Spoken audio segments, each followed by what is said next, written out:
ये ठीक ढंग से करना। आप एक किसान हैं, केंद्र सरकार किसान बिल लेकर आई है, कहाँ तक उसे कारगर मानते हैं? देखिए, जो केंद्र सरकार के द्वारा कृषि अध्यादेशों में जो बदलाव किया गया, एक बहुत ही सार्थक पहल है।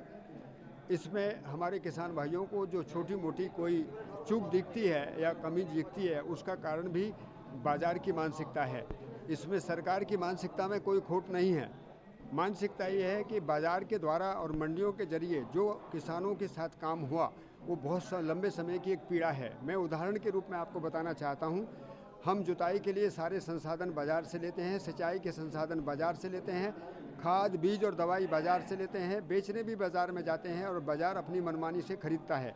तो एक लंबे समय से लागत और बिक्री तक बाज़ार की मनमानी रही, जिसके कारण किसानों को अपनी जीन्स का कोई भी लाभ कभी नहीं मिल पाया। सरकार ने सोचा कि इन मंडी अधिनियमों में या एमएसपी को लेकर इस तरीके की कोई कार्यक्रम किए जाएं जिनके द्वारा किसानों को एमएसपी से ज़्यादा लाभ मिलने की संभावना बने और मंडियों में जो शोषण हो रहा है उसके द्वारा रास्ते खोल दिए जाएं, मंडी भी बनी रहें और मंडी के बाहर के रास्ते भी खोल दिए जाएं।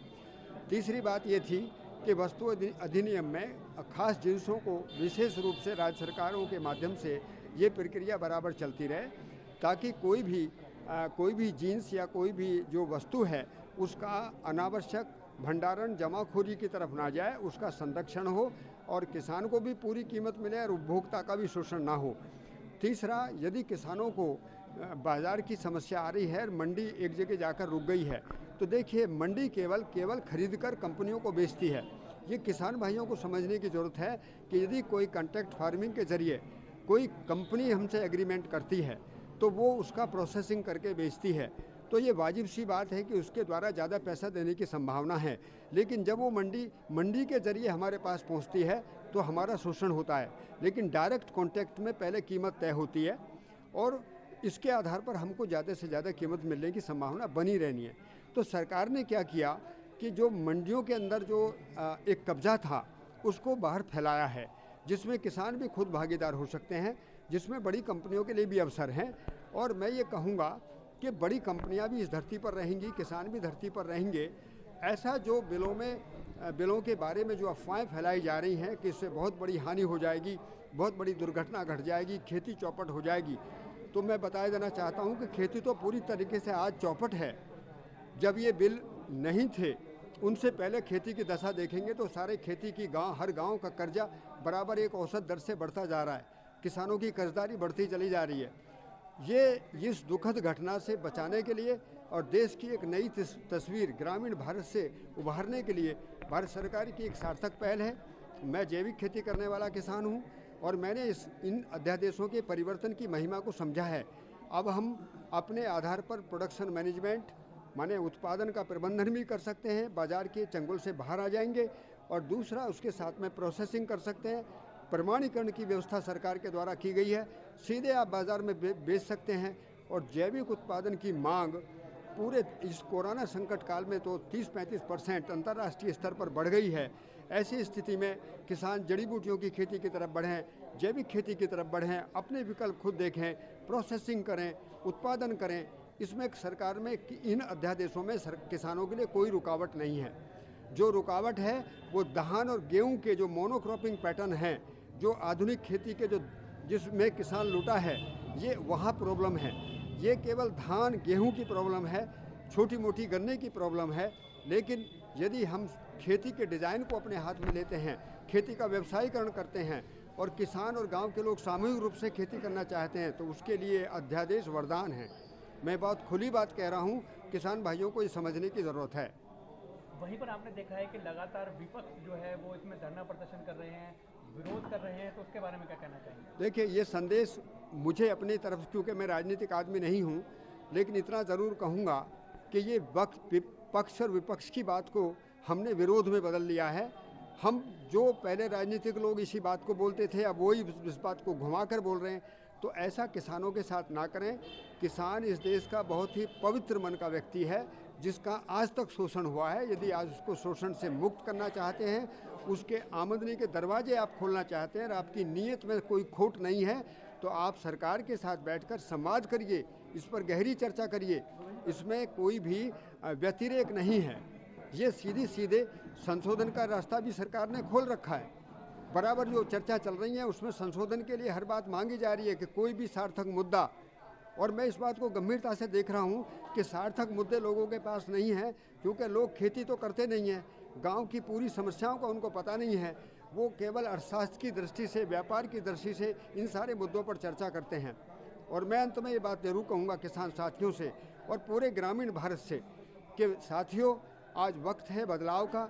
हमको अपनी मानसिकता में बदलाव की ज़रूरत है। हम इतने छोटे ना पड़ें कि हम बाज़ार में जाकर चीज़ों को पूछते हैं। हम दुकानदार से बीजों को पूछने लगे हैं। हम दुकानदार से पूछते हैं कि खाद कौन सा अच्छा है, बीज कौन सा अच्छा है, बोने का समय क्या है। ये प्रॉब्लम से हमें मुक्त होगा। हम खेती को केवल उत्पादक बनकर ना जिए, बल्कि खेती से आमदनी का रास्ता खोलें। कृषि अध्यादेश किसानों के खेती के व्यवसायीकरण के लिए हैं। किसान उत्पादन भी कर सकता है, किसान प्रोसेसिंग भी कर सकता है, और किसान किसी कंपनी को भी बेच सकता है, और किसान डायरेक्ट कंज्यूमर को भी बेच सकता है। ये रास्ते खोले गए हैं। इसमें ना मंडी बंद होंगी, ना इसमें एमएसपी में कोई डाइल्यूशन है, और इसमें कोई भी प्रॉब्लम नहीं है। प्रॉब्लम है केवल मानसिकता में अवरोध पैदा करने की। वही लाइन लिखी जाती है, उन लाइनों का मैं कुछ अर्थ लगाता हूँ, आप कुछ अर्थ लगाते हैं। इस देश की किसान भाइयों को इस तरीके से बरगलाया ना जाए, बहकाया ना जाए। किसान भाई खुद इसमें सचेत हों और अच्छा विश्लेषण करें। इस देश का किसान तपस्वी है, मैं उनका सम्मान करता हूँ। वहीं पर कल 8 दिसंबर है और किसानों ने आह्वान किया है भारत बंद का, तो क्या कहना चाहेंगे आप, क्या समर्थन? देखिए, इस तरीके के बंद करने से कोई रास्ता नहीं निकलता।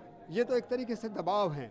दबाव करने से संघर्ष बढ़ता है, और बल्कि जो बात मुद्दे की है वो भी कई बार बिखर जाती है। तो इस समय मुद्दे को बिखरने ना दें। यदि अध्यादेश ही मुद्दा है तो इस मुद्दे पर राजनीति ना करें, बल्कि इस मुद्दे पर गंभीरता से सोचें कि क्या बेहतर से बेहतर हो सकता है। सरकार नहीं मानती है, क्योंकि सरकार ने अभी कहा है कि 9 तारीख को हम फिर बैठते हैं, तो इतना इंतज़ार ज़रूर करें। इसमें इतना उतावला होने की ज़रूरत नहीं है। मैं अपने सभी साथियों से निवेदन कर रहा हूं, क्योंकि जो किसानों का प्रतिनिधित्व कर रहे हैं, हम उनका भी सम्मान करते हैं इस बात को लेकर कि वो कहीं ना कहीं तो किसानों के भले के बारे में सोच रहे हैं, लेकिन भले के बारे में सोचने में हम उतने उतावले ना हो जाएं कि कई बार मुद्दा ही बिखर जाए और कोई नए अवरोध ना पैदा हो जाएं। ये सभी से हमारा सम्मानपूर्वक निवेदन है। वहीं पे कुछ किसानों का ये मानना है कि इस बिल को आने से मंडियां खत्म हो जाएंगी। देखिए, मैंने पहले भी कहा, सरकार भी बार बार कह रही है मंडियां खत्म नहीं होंगी। मंडी के समानांतर किसानों को व्यवस्था देने की बात है। एमएसपी खत्म नहीं होगी। एमएसपी से अधिक कीमत मिलने के अवसर किसानों को मिले, इसकी व्यवस्था है। भंडारण जमाखोरी में ना बदल जाए, ताकि कहीं भी कंज्यूमर का या किसान का शोषण ना हो। उसके लिए राज्य सरकारों के साथ कार्यक्रम इस तरीके के बराबर चलाए गए। ऐसा कोई कार्यक्रम देश में क्यों कोई चलाएगा जिससे ये प्रॉब्लम पैदा होंगी। और मैं तो अंत में ये बात कहना चाहूँगा आपसे कि ये व्यापारिक मानसिकता, अर्थात लाभोन्मादी मानसिकता, कि जब हम केवल पैसे को महत्व देते हैं और हम वस्तु को छोड़ देते हैं, ना हमको प्रकृति की व्यवस्था का ध्यान है। ज़मीन कमज़ोर हो रही है, पानी की कमी है, पर्यावरण का प्रदूषण बढ़ रहा है, किसानों की कर्जदारी बढ़ रही है, भारत में बेरोजगारी बढ़ रही है। ऐसे मुद्दों पर बहस क्यों नहीं होती। अध्यादेश इन सब चीज़ों के लिए एक विकल्प हैं। मैंने पूरी तरीके से देखा है। मैं जैविक खेती करता हूँ, मैं उत्पादन भी करता हूँ, प्रोसेसिंग भी करता हूँ, मार्केटिंग भी करता हूँ। तो हमने देखा कि इस तरीके की अड़चन कहीं नहीं आएंगी। केवल किसानों को अब व्यक्तिगत नहीं बल्कि सामूहिक चेतना के साथ में अपने मन को मजबूत करते हुए आगे बढ़ने की ज़रूरत है। कानून इनके लिए वरदान है। जो छोटी मोटी कोई बात है संशोधन की, उसके लिए बातचीत चल रही है, वो संशोधन भी होंगे, ऐसी हमको उम्मीद है। कल जो धरने पर किसान धरना प्रदर्शन करें, उनके लिए क्या संदेश देना चाहिए? देखिए, धरने पर जो हमारे सभी किसान साथी बैठे हैं, हम उनको बिल्कुल विनम्र निवेदन इस बात का कर रहे हैं कि वो बहुत गंभीरता से इस बात को देखें कि जो रास्ता निकलेगा वो संवाद से निकलेगा, विरोध से रास्ता नहीं निकलता है। विरोध से मुद्दे और भी बेतरतीब होते जाते हैं, क्योंकि विरोध कोई विकल्प नहीं होता, विकल्प संवाद ही होता है। इसलिए संवाद के रास्ते जब तक खुले हैं तब तक कोई किसान भाई हमारे क्यों उस व्यवस्था में, अव्यवस्था है एक तरीके की, उनको भी पीड़ा है, वहाँ से निकलने वाले लोगों को भी पीड़ा है, तो देश के लिए एक बहुत बड़ा मुद्दा बन जाता है। आंतरिक सुरक्षा के मुद्दे बन जाते हैं। कुछ ऐसी बातें हैं जो बार बार सुनने में आ रही हैं, क्योंकि गृह कलेश जो है कभी भी किसी के लिए शुभ नहीं होती। तो मेरा निवेदन है कि किसानों के नाम पर, किसान एक बहुत बड़ा वर्ग है पूरे देश में, किसानों के नाम पर इस तरीके का कोई भी तमाशा जैसा ना किया जाए। मुझे तो कई बार ये तमाशे जैसे लगने लगते हैं, क्योंकि यदि इन लोगों को एक गंभीर बात करनी है तो गंभीर बात के रास्ते खुले हैं, और रास्ते नहीं खुले हैं तो उसके लिए तब ये इस तरीके के विकल्प खोजे जाते हैं। धन्यवाद। जी, नमस्कार।